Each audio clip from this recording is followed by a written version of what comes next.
DJ Rahul.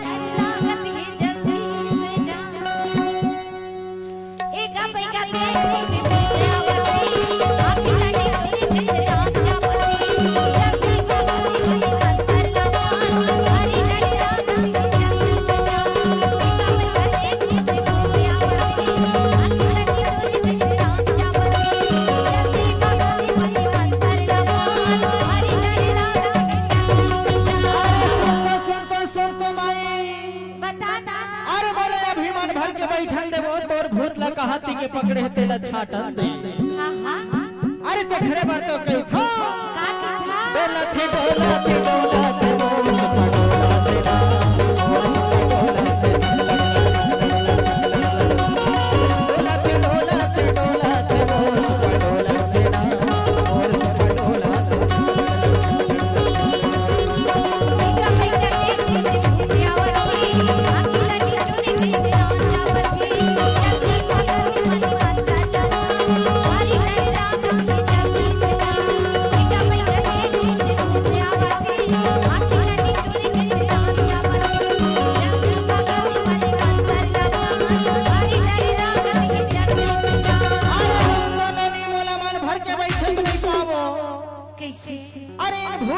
भगा था वो अभी मन भर के बैठन दे थोड़ा। ए भूत हमर पाछू पड़े होईगा महाराज।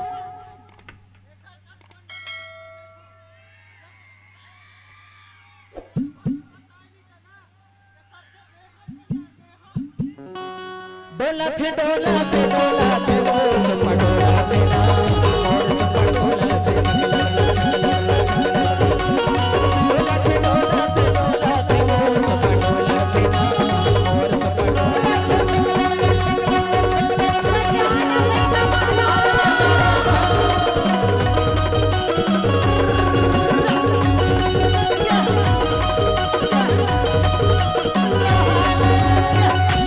डीजे राहुल।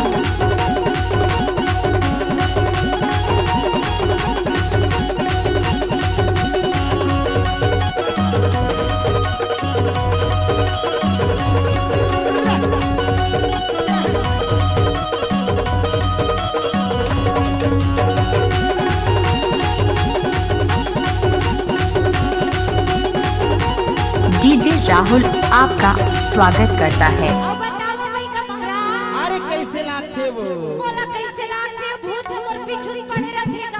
अभी चल पीछू पड़े नोनी। हां हमर पीछू पीछू रहतेगा। अरे कैसे लागथे आवाज बढ़ा दे भाई। Hello hello hello hello hello hello hello hello hello hello ए उंगली ला धर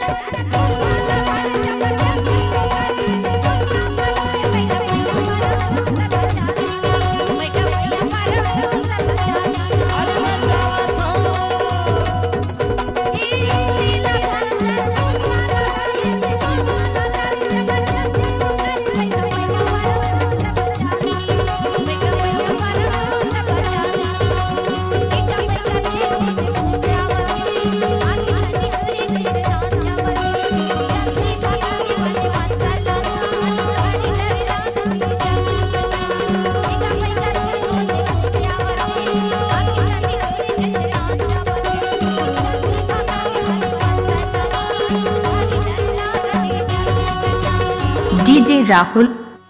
मेहर हवाई मेहर। अरे मेहर हो।